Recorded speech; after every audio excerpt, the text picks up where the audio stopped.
Good morning, everyone. I'm Sharon Koshi, Research Associate at CPPR. I'll be your host for the day.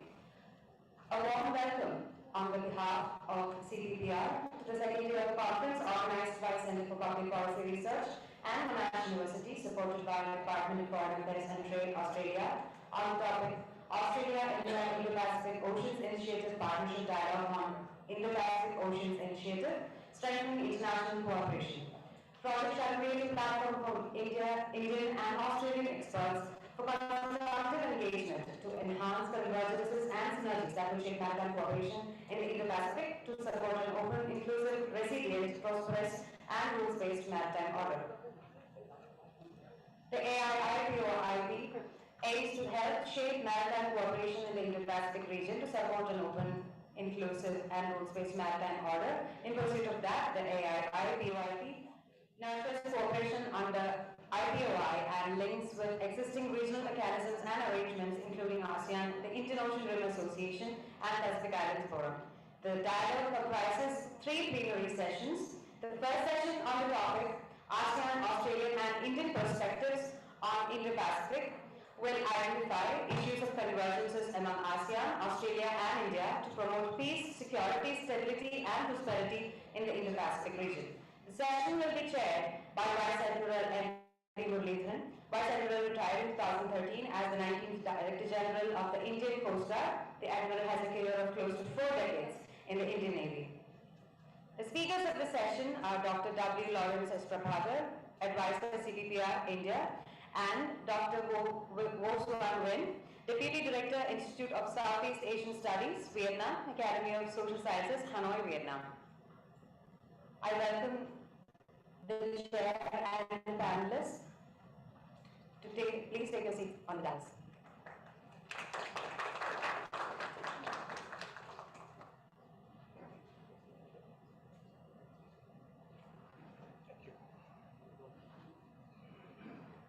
Dr. Lawrence Prabhakar is author, researcher, and professor, International Relations and Strategic Studies, formerly with the Department of Political Science, Chennai. He's advisor at Center for Public Policy Research, Kochi, formerly professor with the Department of Political Science, Maritime College, Chennai. Dr. Nguyen is the Deputy Director General, Institute for Southeast Asian Studies, Vietnam Academy of Social Sciences. He joined Institute for Southeast Asia Studies as a researcher since 2004. He's conducted various research on security, politics, and international relations in Southeast Asia, the South China Sea dispute, and India's Look East and Act East policies. Now I invite Vice Admiral to please take over the proceedings.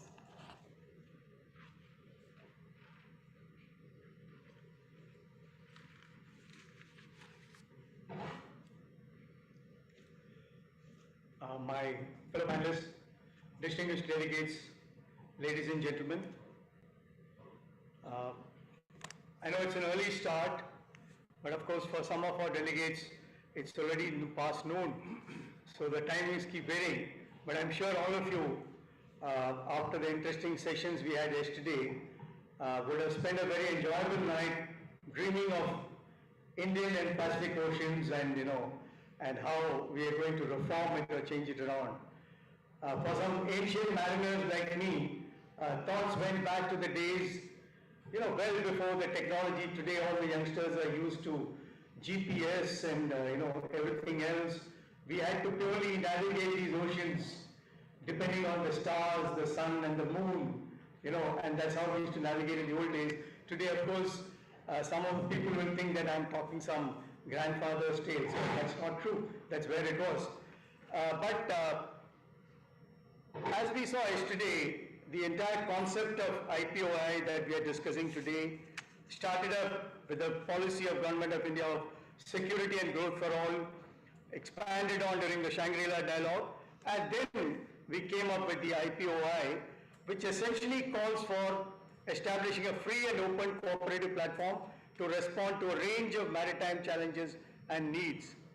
And therefore, what it needs is a logical that instead of trying to set up new architecture, we should also try and see how we can use the existing infrastructure and the linkages that we have to develop on this issue. As we saw yesterday, Australia was one of the first to join the IPOI. And following the ASEAN Community Vision 2025, the ASEAN Outlook to the Indo-Pacific was initiated. They have an AOIP, and observing that the AOIP and India's own proposal for Indo-Pacific Oceans Initiative share very relevant and fundamental principles in promoting peace and cooperation.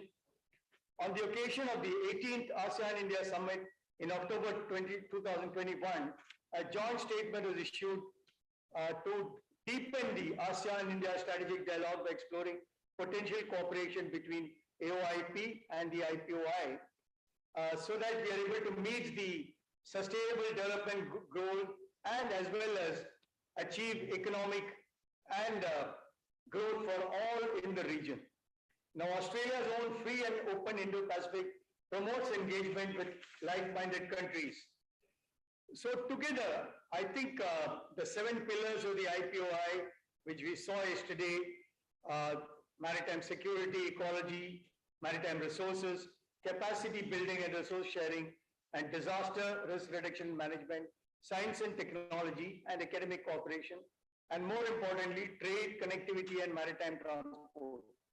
Now, as you can see, the list is very vast, and but in any such list or any such proposals, we actually need, 1 or 2 nations, any 2 or more nations start collaborating, and the others can join in at any point in time, and if they pursue a value in collaboration. Well, the immediate plan for supporting structures is the kind of initiatives of what we are looking at. Now, it will be very apparent that the convergence of views and plans on how to progress any proposal that we have between nations would vary depending upon national priorities and interests. So in this first session today, we are looking at convergences between ASEAN, Australia, and India. We will see how together they are looking at ways to promote peace, security, stability, and prosperity in the Indo-Pacific region. What are the gaps and capacities that are required, and how we can utilize science and technology, and what are the kind of leadership role and how network. Now, to do this, we have 2 experts or eminent panelists in this field. One, of course, is Dr. Lawrence Prabhakar and Dr. Guo Xuan Nguyen from Vietnam. And now I will leave it to them to take us further. And after they finish their presentations, we could then discuss and the way ahead. And I'm sure a lot of ideas will get thrown up, which we can utilize. So without much ado, may I request Dr. Lawrence Prabhakar to take over the proceedings. I would request you, sir, to stick to 20 minutes initially. Thank you.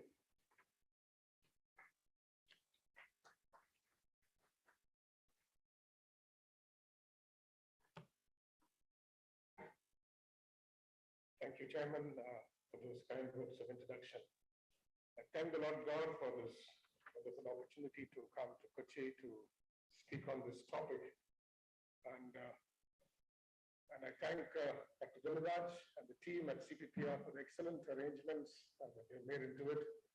An acknowledgement to Monash University and the Department of Foreign Affairs and Trade, the government of Australia, for supporting this initiative there. Let me set this context in which I would like to speak. And I would like to look into identity formations as a basis by which we will find ASEAN, Australia, and India coming together in forming what we would call as a peace and a secure Indo-Pacific. So therefore, I title my presentation as the convergent identity formation of the idea of the Indo-Pacific, in which these 3 components can be found, and in which we find that these 3 aspects of what we could call as the formation of identities will be the basis by which countries cooperate there. What we find today is the word convergence, and this convergence is in terms of security convergence. And this security convergence today can be seen not only from the point of cooperation, but also from the point of how identities can evolve, identities can converge, and identities can cooperate.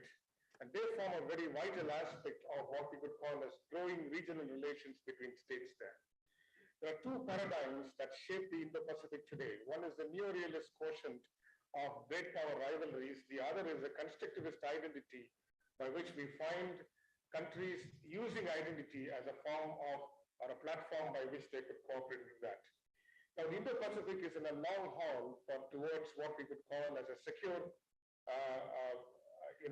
an Indo-Pacific that is secure as well as stable actually there. In order to achieve that particular platform, you need to have a constructivist approach in international relations that will bring about this transformation there. And we find that respectively, ASEAN, Australia, and India have been dialogue with each other there. There is what we would call the Indo-ASEAN, the India-ASEAN dialogue, the ASEAN-Australia dialogue, and the India-Australia dialogue. So these three dyads basically form the basis by which this cooperation has come into existence there. And one of the important aspects of this dialogue has been economic interdependence. It has been trade and commerce, and it has been maritime connectivity between these countries that has actually worked out towards what we could call as the basis by which this cooperation has come into it. Let me flag 3 points that brings in this particular convergence. The first point is what I call the confluence of seas, which Prime Minister Shinzo Abe eloquently mentioned in 2007 in the context of the Indo-Japan Relations Conference there. Economic interdependence comes with regard to what we could call as a confluence of the seas, because the confluence of seas promotes the free transmission of people, goods, and ideas across oceanic expanses and promotes a greater convergence of regional interests there. And this confluence of seas is very relevant in the present context because the light of a fractured Indo-Pacific, which is coming as a result of Chinese aggressive behavior, the confluence of seas is a dominant idea that will come to stay for a long. The second is the need for a rules-based order. The rules-based order seems to be a mirage after the Ukrainian crisis, but this rules-based order is something that will come to stay in the Indo-Pacific should the convergence of interests come between the countries actually there. And therefore, when we look into the rules-based order, they are based upon a certain rule of law that can come in terms of the participants in this oceanic expanse there. And the third point that I want to flag here is that each of these partners have their own outlooks of the Indo-Pacific. And we find the ASEAN outlook of the Indo-Pacific, the Australian outlook of the Indo-Pacific, and the Indian outlook of the Indo-Pacific, which basically brings into this particular convergence that we can have into that. Now, let me flag in what we could call the ASEAN outlook of the Indo-Pacific, which is something that is based upon the centrality principle of ASEAN. And ASEAN believes in the unity of the regional actor. And ASEAN has basically evolved over a period of time since 1967, what we could call the inclusiveness principle. And also it has been able to have its own norms and principles that undergird the Indo-Pacific actually there. Now, ASEAN's inclusive regional architecture is something that is very vital for the unity of this particular bloc actor. And this has been able to forge greater amount of cohesion and unity among the states. Although the states do have differences with regard to the outlook of the Indo-Pacific, yet ASEAN basically has a consensus approach that comes into that there. Dialogue and cooperation have been two premises by which ASEAN had worked in the region, and we find that ASEAN basically looks into the seas and the oceans around it as a means of connecting India and Australia actually there. ASEAN also envisages a regional cooperation in terms of the various institutional networks that it has been able to build, the East Asia Summit, the ASEAN Regional Forum, the ASEAN Defense Minister Meeting Plus, the expanded ASEAN Maritime Forum, and the ASEAN Plus One mechanisms. These offer what we could call the platforms of cooperation by which ASEAN has been successfully able to do that, do its mission there. ASEAN has been able to nurture its sustainable development goals of the United Nations, and that is one of the aspects by which we find that the Indo-Pacific has a very important agenda that comes into that.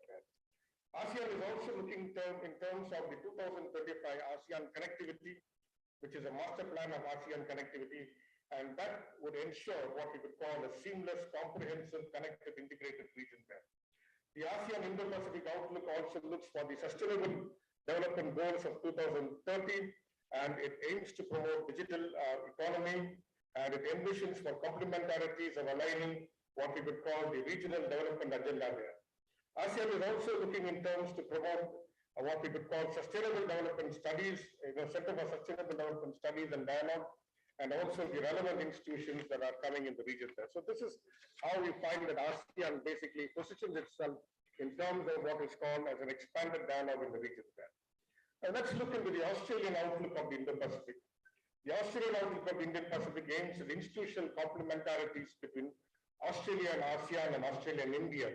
And that is in terms of a free, open, inclusive, rules-based Indo-Pacific region there. ASEAN has been able to engage, as Australia has been able to engage in terms of ensuring the freedom of navigation, overflight in the Indo-Pacific region, and maintaining an open, safe, and efficient sea lanes of transportation and communication there. We find that Australia also has its own Indo-Pacific outlook in terms of the Quad, in terms of the AUKUS, which it has been able to evolve in recent times. And it places high premium of ties both with India and ASEAN. Australia and India converge on marine ecology and work on a variety of strategic, security, and environmental challenges in the region there. Australia's Indo-Pacific outlook has activities in terms of the maritime domain, and they also look in terms of all the issues affecting UNCLOS, terrorism, piracy, drugs, arms smuggling that has been there in the region, and Australia has played a very important contributory role in the issue actually there. Australia's Indo-Pacific outlook looks in terms of engagement with ASEAN and also seeks to strengthen coordination with multilateral forums like ASEAN Regional Forum, ASEAN Defense Ministers Plus, Indian Ocean Rim Association, and Indian Ocean Naval Symposium. And Australia's Indo-Pacific outlook looks into the cooperative role in preserving maritime ecology, reducing impact of marine pollution and maritime security, and also looks into areas of science, technology, and academic cooperation there. India's outlook of the Indo-Pacific basically has been since 2018, when it has always championed for a free, open, inclusive Indo-Pacific. It has sought to override regional disputes with cooperative actions. India espouses strongly for the ASEAN centrality principle and the inclusiveness principle. India-ASEAN relations have been premised in terms of the East Asia Summit, the IORA, the Asia-Europe meeting, the Mekong-Ganga cooperation, and the Airavati-Chaupraya Mekong economic cooperation strategy there. India's IPOI strategy basically looks into the 7 pillars of how India basically ensures this cooperation there. And the IPOI has been a response of India to both the traditional aspects of security as well as the non-traditional aspects of security. And India's IPOI is embellished in the institutional framework of the EAS, IORA, PIF, that is the Pacific Islands Forum, and therefore it brings about a greater convergence of what we could find the convergence between countries. There are 3 convergences that are evident here. One is the convergence of identities. The convergence of identities envisages for ASEAN, Australia, and India, and they want to engage in a larger scope of crafting identities between themselves. The 3 partners can craft identities that are based upon perceptions and objectives, and they have an ambient vision of a constructivist identities over a long period of time actually there. India and ASEAN have got the civilization connect, and India and Australia do have what is called the contemporary connect. The second is what we could call the convergence of objectives. The convergence of objectives is objectives for practical action by which each of the outlooks of the Indo-Pacific can be aligned with each other, because all the 3 entities are basically democratic in nature, and therefore their values and norms play a very important role of bringing about the convergence of objectives. And therefore joint statements between India and ASEAN and India and Australia have greatly aided this convergence of objectives. Thirdly, there is something called the convergence of cooperation. And this convergence of cooperation brings about an agreed framework of vision statements among the 3 partners, and it has also enhanced various forms of dialogue between the countries, more in terms of economic and trade cooperation, commerce, and the wider context of maritime connectivity and maritime trade. The Indo-Pacific outlooks of the ASEAN, Australia, and India thus promotes what we could call the positive actions of cooperation, and it is in a position to tide over the present challenges that is there in the Indo-Pacific region there. Let us look into what we could call the common interests that basically promotes what we could call the aspects by which this cooperation can be there. There are 5 common interests that can be brought in terms of how the 3 countries and the 3 partners or the 3 actors could work into it. Number 1 is contending climate change. Climate change are real risks and challenges in the Indo-Pacific region, especially the Pacific is known for the ring of fire and the extreme seismic volatility and the severe weather changes. There are issues of sea level rise, literal erosion is happening in the region there. Therefore, the Indo-Pacific outlooks do face the important task of contending climate change that is very vital in terms of what we could call in the Indo-Pacific. Secondly, we find what we could call what is called as trade and commerce. Trade and commerce constitutes the vital lifeline of the 3 actors, and we find that maritime trade and commerce has been the basis by which we find the 3 actors have been able to promote cooperation among them. Even though India has not joined the RCEP, yet the volumes of trade between India and ASEAN and India and Australia has been there. Very especially, we find the India-Australia trade agreement has been a colossal achievement between the 2 countries there. Then we find what we could call as maritime security, safety, connectivity, and transportation. And that is something that the geographic centrality of the region, in fact, if you could take the axis of India, ASEAN, and Australia, they form the central axis of the Indo-Pacific.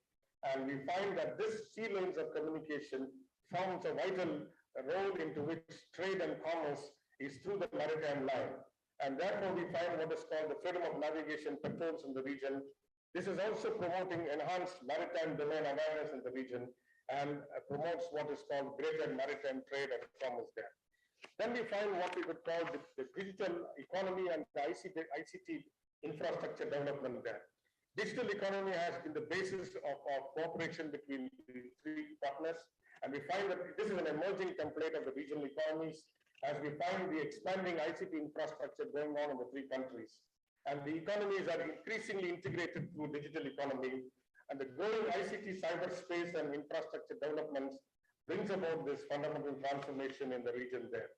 Sustainable development goals is the 5th aspect into which we find India, Australia, and ASEAN are promoting sustainable development goals, and each have been able to achieve their own levels of convergence in the region there. And the 3 actors are working together to bring about a certain consensus into what can be the common minimum in terms of what sustainable goals can be there. Let me come to the final part of the presentation, which I call the assessment. In assessment, we find that there is an enormous amount of capacity building that has been going on in the India, ASEAN, Australia, and the India-Australia sectors. And we find that the pillars of digital economy, maritime safety, maritime ecology, and ICT are being the pursuit of the UN Sustainable Development Goals have been there. There has been increasing convergence of the outlooks of these 3 partners, and we find that these outlooks are the basis of cooperation in the long haul there.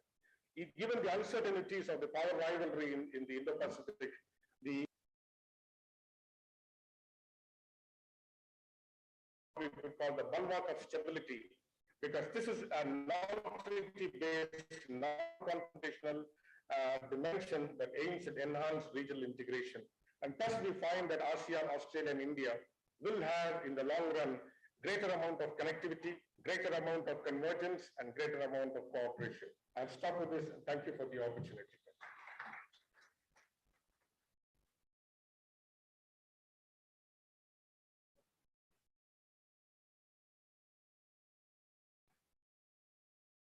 Thank you, Dr. Kumar. I will request the next panelist, Dr. Will Goldwyn, to make his presentation.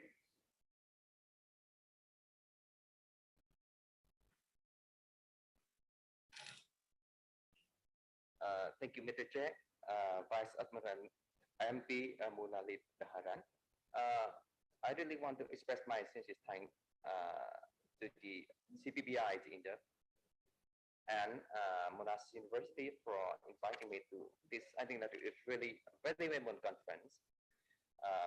I have learned a lot from yesterday, And I think from today, as a local people from ASEAN, so I know that many of you understand about the ASEAN and ASEAN member states. In particular, perceive the Indo-Pacific concept. But from my personal viewpoint, I think that I should something like some local interpretation from an ASEAN citizen, from Indian and Australian to understand more about ASEAN. That is my objective. Yes, please.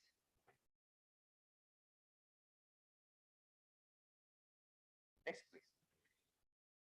You know that each Quad member has its own version of Indo-Pacific, and in that all of them consider some centrality in your evolving architecture in Asia-Pacific. So the thing is that US, India, Australia, and Japan need to understand about the ASEAN member states. What ASEAN member states perceive the Indo-Pacific? I think the answer is yes. You like ASEAN also yes, and you don't like ASEAN also yes. That is. So I focus on three main content. The first is about the perspective of ASEAN member states, each ASEAN member state on Indo-Pacific. The second is some explanation about the ASEAN outlook on the Indo-Pacific as a local people. And the third is some implication for Australia and India. So, next, please. I don't know how to categorize or do the group of ASEAN member states because each state, each sovereign state, we have our own national interests. So then we perceive Indo-Pacific also differently.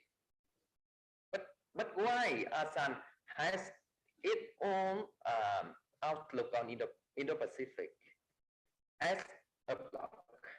That is my interpretation. As I learned that Brunei, Darussalam, and Laos till now they kept silent on the Indo-Pacific. They never mentioned any word of Indo-Pacific in their official document. Because of what? Because from my personal viewpoint, that they depend very much on China economically. That in Brunei, that a lot of infrastructure project built that helped Brunei a lot. And in Laos, many knows a lot of huge project in Laos built by China.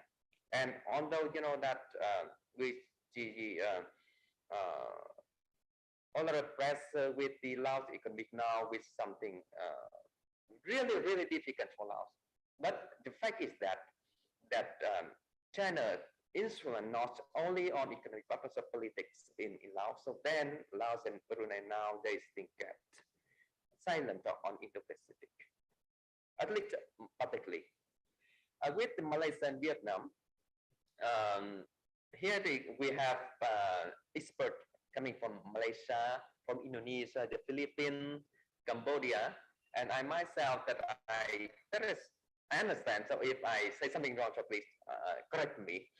With Malaysia, that Malaysia is very worried of the US like Indo-Pacific because which is also from Malaysia viewpoint that is anti-China, so that's very sensitive.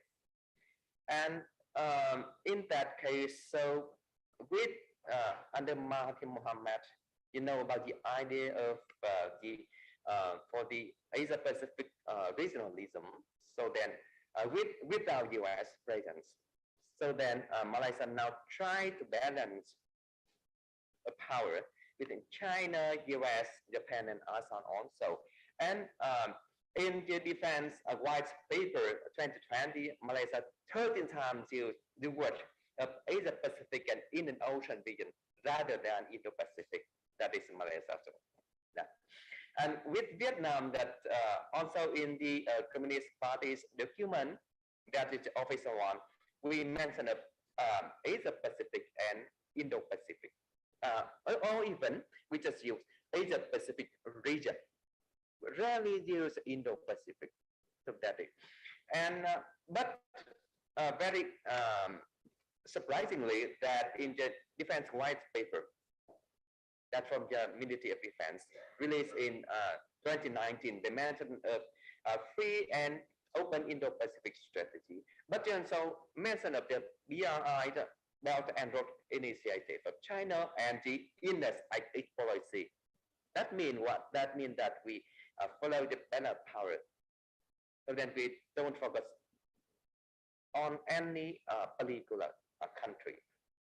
And of course, from Vietnam's foreign policy, we focus very much on the importance of ASEAN and ASEAN-led mechanism, such as the ASEAN Regional Forum or East Asia Summit, IDMM plus or extended ASEAN Maritime Forum. Next, please. Now we come to Singapore and Cambodia. Although Singapore supports very much Indo-Pacific, but we rarely heard the term Indo-Pacific unilaterally in the document that announced by Singapore leader. That is the fact. Singapore also recognized the importance of the US because US maintain the peace and stability in the region in the Singapore's perspective. But Singapore also placed the Indo-Pacific on par with China's Belt and Road Initiative and ASEAN centrality. That is also balance of power. And now we come to Cambodia. Yesterday we heard about Mr. Kim mentioned about how Cambodia, that persuades its policy in the region. And from my understanding, that a lot of Cambodians like that benefits that given by China. According to one survey conducted by the NOAA System Office in Cambodia in May 2021, they see that China is the best foreign partner of their country because of many issues. And but very surprisingly, do you know about Cambodia that support China at a lot of stages? But in here, Cambodia also support the Indo-Pacific, but only depends free and open Indo-Pacific strategy only, with the Prime Minister Hun Sen, and recently his son Hun Manet also went to Japan and again confirmed the Cambodia support for the Japan's Indo-Pacific strategy. And now, as I understand that Cambodia now is exercising the hedging strategy to mitigate the risk, advantage the multilateralism, and strengthen ASEAN-driven regional architecture. Next, please. Now we come to the Philippines and Thailand, the alliance of US. You know that Philippines also advised of using the term Indo-Pacific in its official document unilaterally. Till now, I don't see any document mentioned on that. But Philippines recently they moved to a balanced policy. They strengthen defense ties with US, Japan, South Korea, and Australia, and maintain good economic relations with China. And they also recognize the importance of ASEAN in your evolving regional architecture. Now move to Thailand.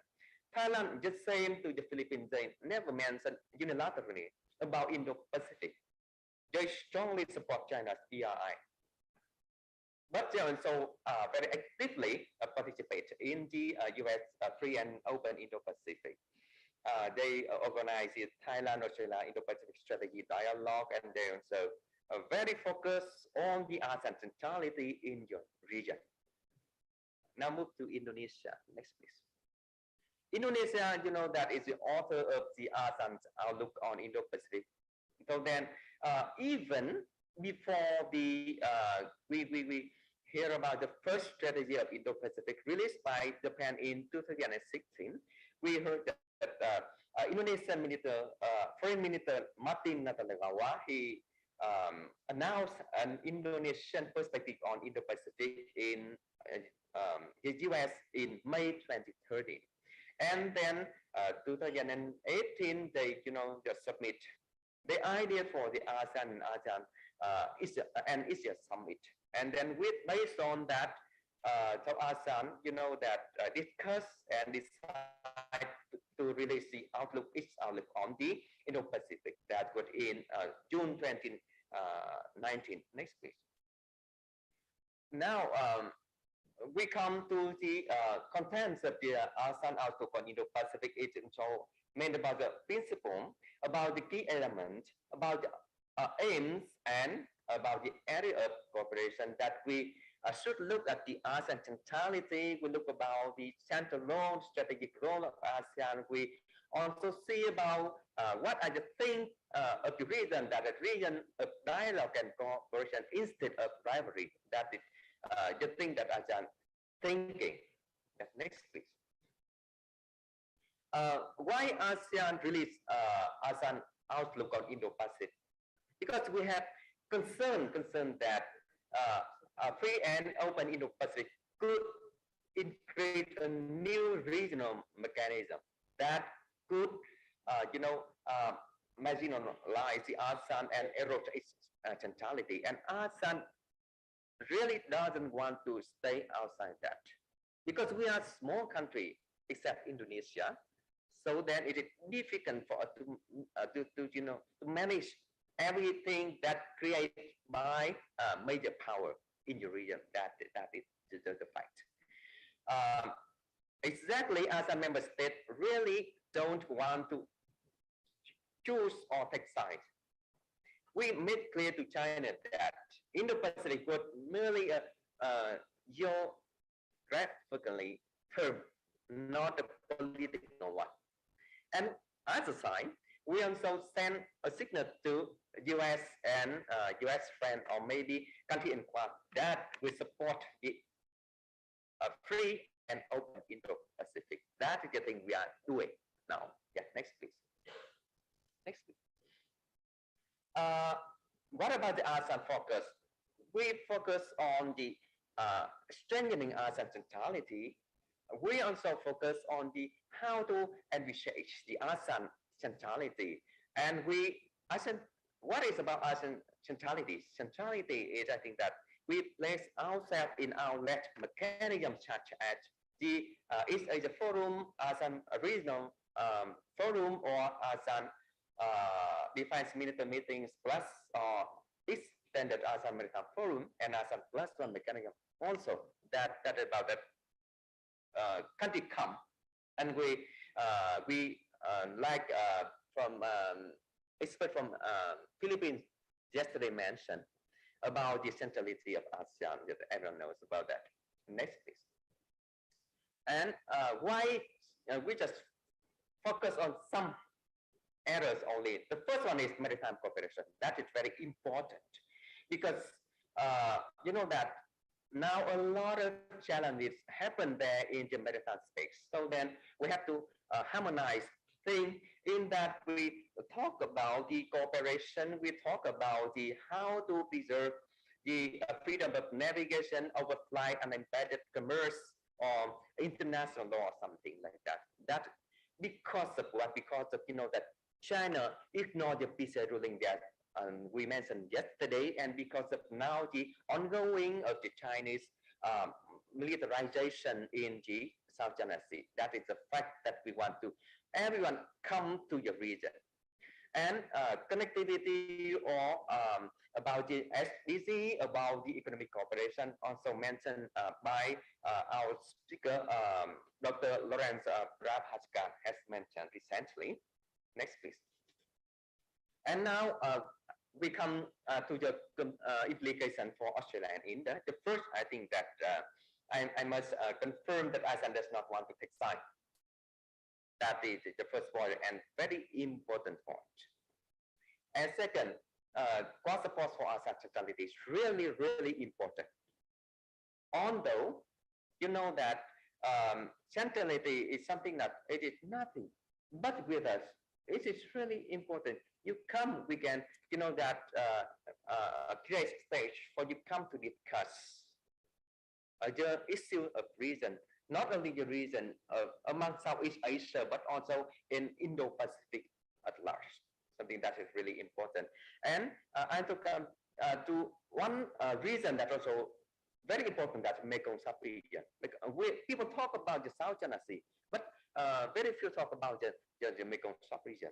And you know that with the Mekong Lancang now is, you know that with the Chinese influence, very, very strong there in Mekong sub-region, and in with Mekong Ganga Cooperation created in 2000, and also recently increased very much on the Mekong sub-region. But from my personal viewpoint, India and Australia need to have sustainable technology-based support with a long-term vision for the region. Not only Australia and India, but also major power around having interest in the Mekong sub-region. So let's come and, you know, that confirm the operations by the long-term vision in the region. And also very important that in the framework of East Asia Summit, now China and US also organize bilateral naval exercise with ASEAN. And why not India and Australia? Because you are equal, but there has not been any such kind of thing happen between ASEAN and Australia, or ASEAN and India. So why? With US, okay, with China already, and we're waiting for not only Australia, India, also Japan also. That is in the framework of Asia Summit. They allowed that. And the fifth, it's very important for India. I think that India recently withdrew from the ASEAN Comprehensive Regional Economic Partnership. That is really unluckily for us. And India also is not a member of CPTPP, another trade pact in Asia Pacific.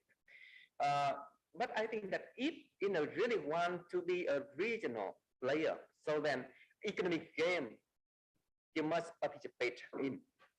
If not, you just have political, you just have limited security engagement and without economic. Although we have the FTA with ASEAN and with some members like some other countries like Japan with South Korea, with some member of ASEAN states.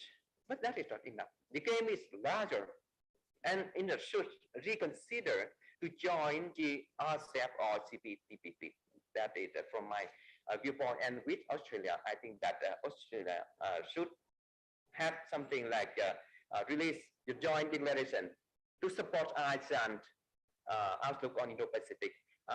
Japan did, India did, but Australia not yet. That is something like a very diplomatically, but with ASEAN, that is really important. With all dialogue partners come to support ASEAN, support ASEAN framework, so then that is really important for us in that. And now the last slide. Some conclusion very just people can read there. Just on what I have said about the ASEAN, not to take sign about the importance of the recognize of the ASEAN centrality, about the deeper engagement of Australia and India in Indo-Pacific, especially support ASEAN centrality. And we really need, you know, that about the here another thing I want to underline is that just engage more in Mekong sub-region. That is really important for not only ASEAN and for the peace and prosperity of the region, because the balance power is now needed in Southeast Asia. Thank you so much for your kind attention.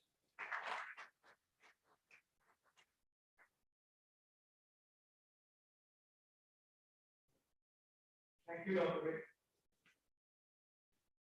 Sure, all of you have listened person, Dr. Kamak actually laid out what are the points for confluence, what convergence is, and how we can build up on it. And Dr. Wayne further actually very clearly brought out the perceptions of ASEAN nations. And you will notice that when he laid out individual states, there is very little of Australia or India in it, except one or two states do mention Australia. But he brought out how Australia and India can converge, because we can see geographically, ASEAN lies in the center of this entire confluence and has a very key role in the development of Asia-Pacific or Indo-Pacific, whatever terminology we use, because sometimes names and terms can clash. I will now throw open the floor to the audience. You put forth your questions to the panelists or give your ideas. The floor is open. Yeah.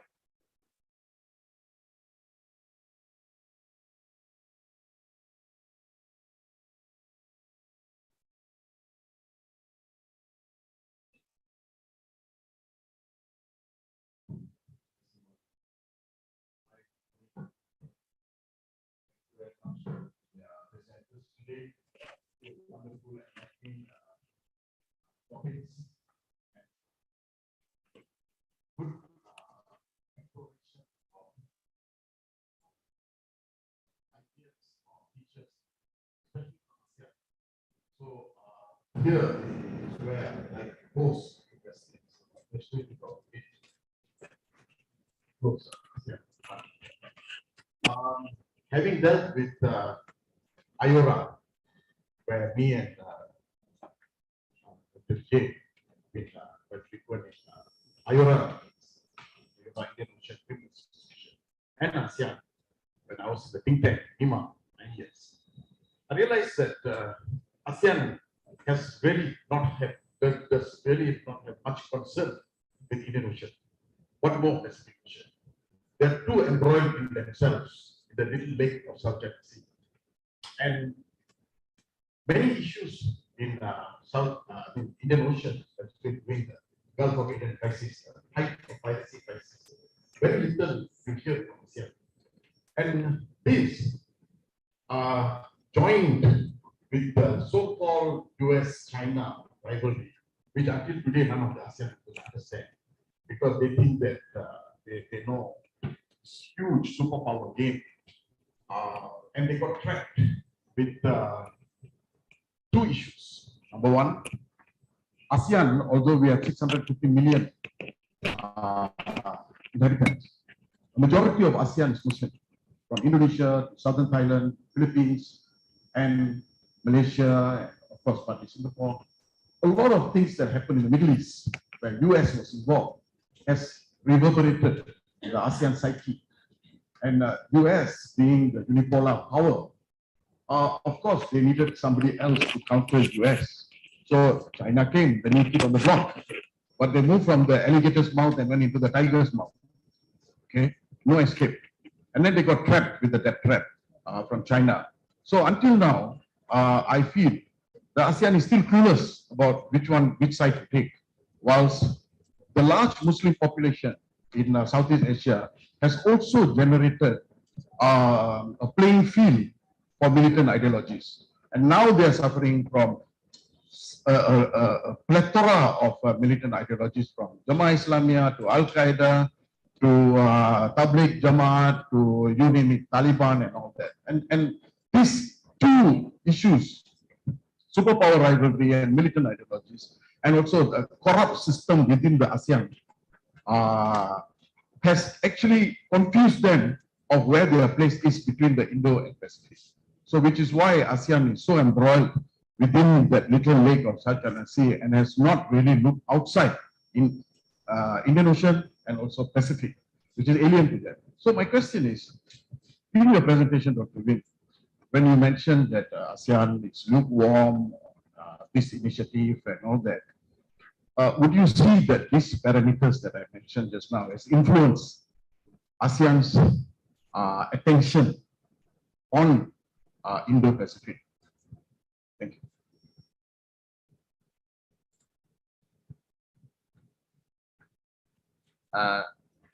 Thank you so much, Admiral, for the question. I think that's very interesting one. Do you know that you are coming from ASEAN country, and you know that ASEAN country now we have a lot of things at home. You know, because if some family they have, you know, busy a lot of problems to resolve in their home, so then that they don't have time to think about outside and beyond. So then that is, you know, ASEAN still we have a lot of issues like about the terrorism, even pirate also in the South Asia. So in not in Indian Ocean, but in the South China Sea and in the Pacific also huge. So then, and also South China Sea, so each country will also have our own problem with the political things to resolve. So then, my point is that we are really busy at home. So that it is really difficult for us to think too much outside, especially beyond South Asian region like in the ocean. So about the ASEAN totality is thing that we cannot manage. From my personal viewpoint, is that the trending or the trend or the involvement of the region now is deciding by the major power rivalry instead of ASEAN to do it. We just, you know, adapt. We cannot, you know, we cannot create, but we just adapt. That is the issue. Yes, thank you. Yeah, one more. May I request the Questioners to keep their questions short, because otherwise sometimes your comment becomes longer than the question. Yeah, over to you.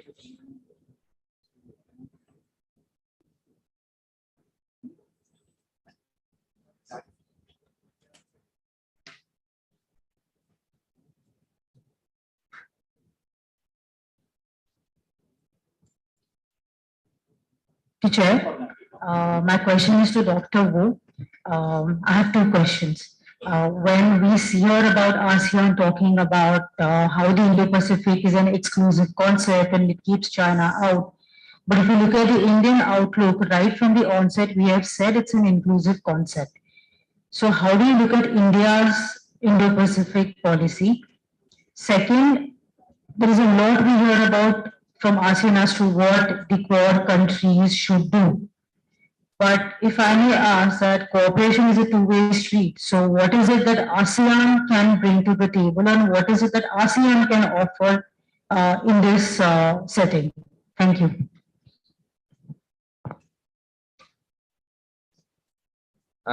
Thank you so much for the question. I come from the second question because I has not noted down here about what ASEAN can give other countries outside, not only India. You know that think about the benefit in the Asia Pacific. So then about 90% of trade of India is seaborne trade, and 55% go through the Malacca Strait. So then that economically. And then you also have, you know, that in the east of India, you have some northeast India, you know that it is with South Asia. And you know that in the West, people not talk about the look West policy of India under Modi government.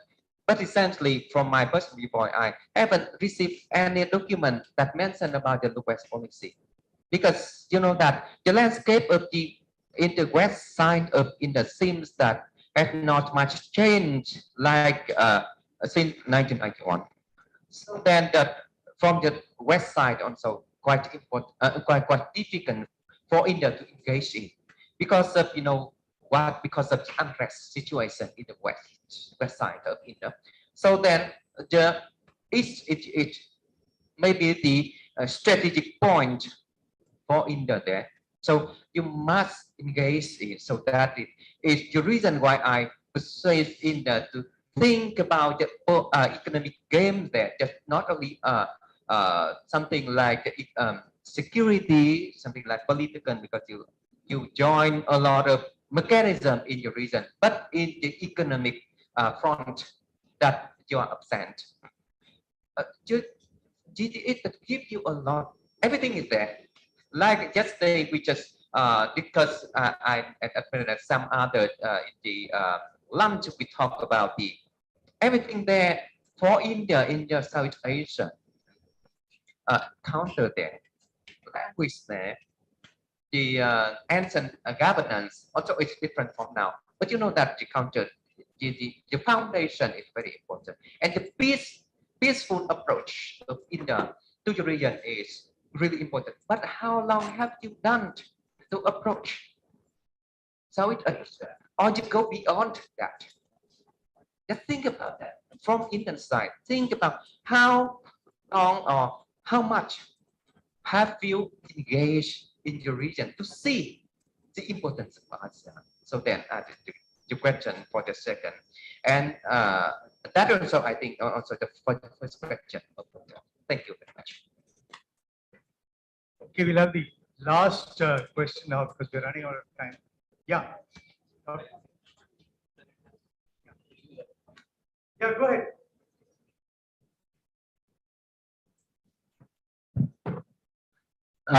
Good morning. So I just have a short comment and then a question. So of course, in recent years, we have seen the rise of AUKUS, Quad. Of course, there are attempts to grow the Quad to Quad Plus. And also we have seen European Union, France, Germany, Netherlands coming up with the Indo-Pacific strategies. Domestically, the Philippines have acquired BrahMos. We are the first country to be the recipient of this Indian defense export equipment. And of course, we have continued to do the Balikatan exercises. Australia is taking part in it. We have one of the largest in recent years, just recently concluded. So, of course, we have also seen European countries coming up with statements in support of the 2016 arbitration award in the South China Sea. So I think, in my view, ASEAN remains inclusive, both in the security and on the economic domain. And as more countries outside the region, US, Japan, of course, Quad countries and European countries,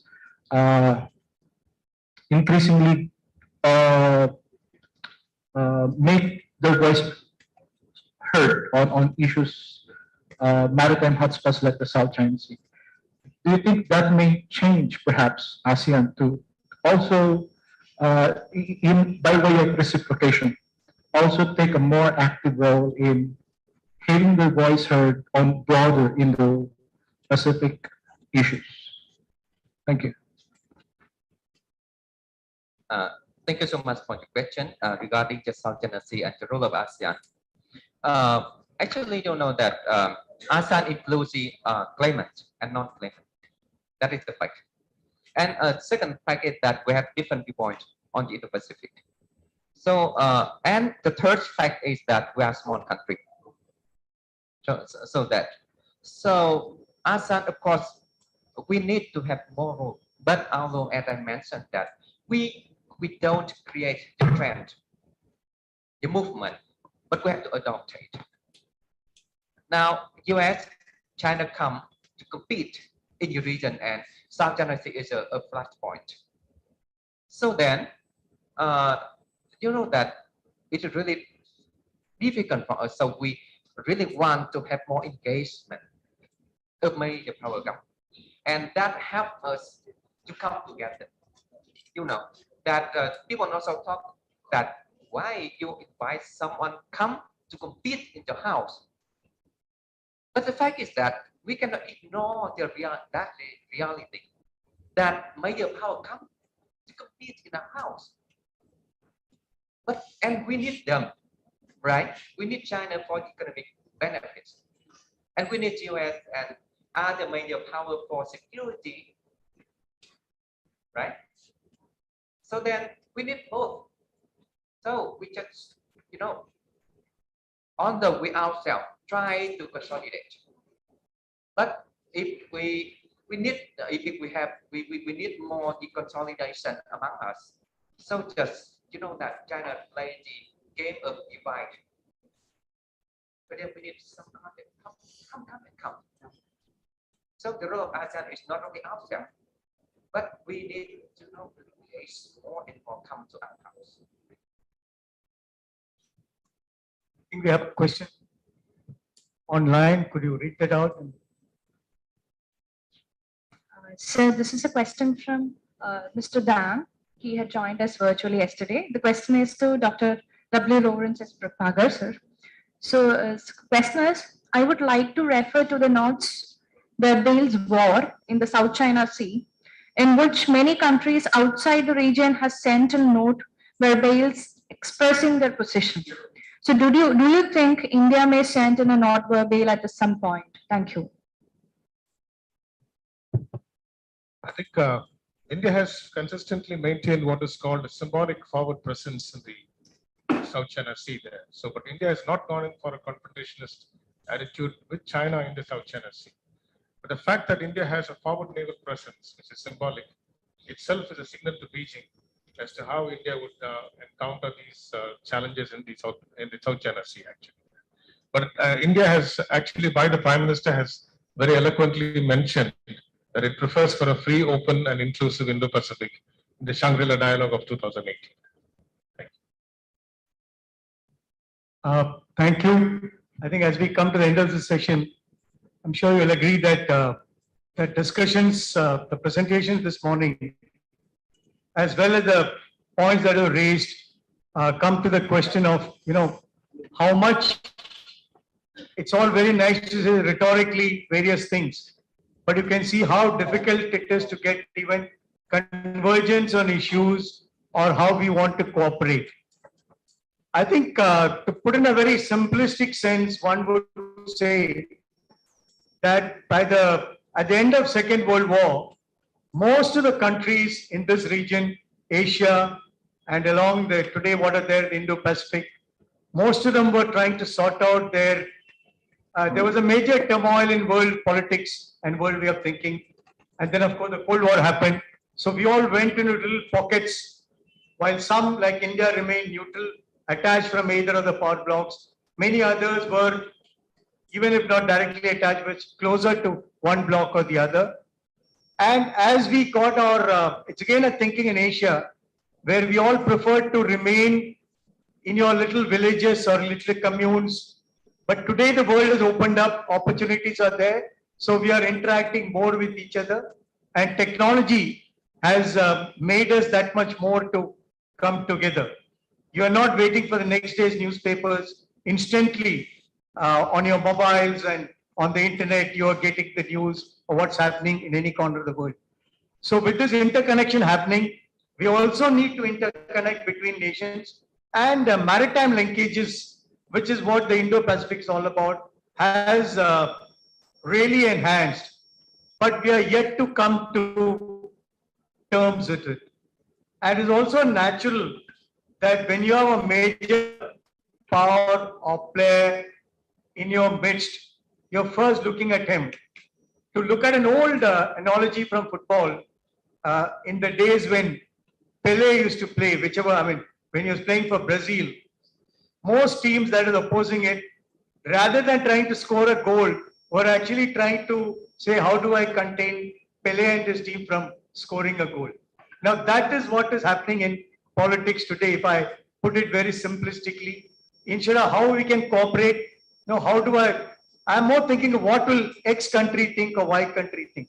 But I think this is the beginning, and I'm sure in the that think tanks like this has actually thrown up this ideas. I'm sure as things progress, we should be able to resolve.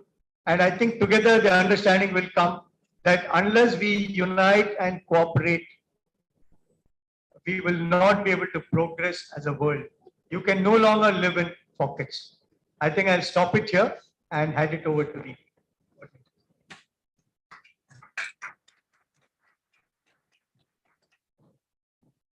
Thank you, Vice Admiral.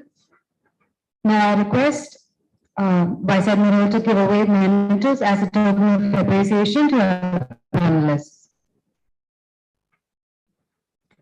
First, Dr. Lawrence Prabhakar.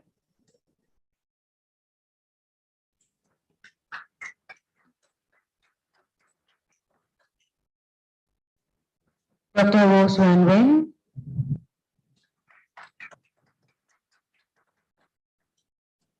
May I request the panel to come forward for a photograph?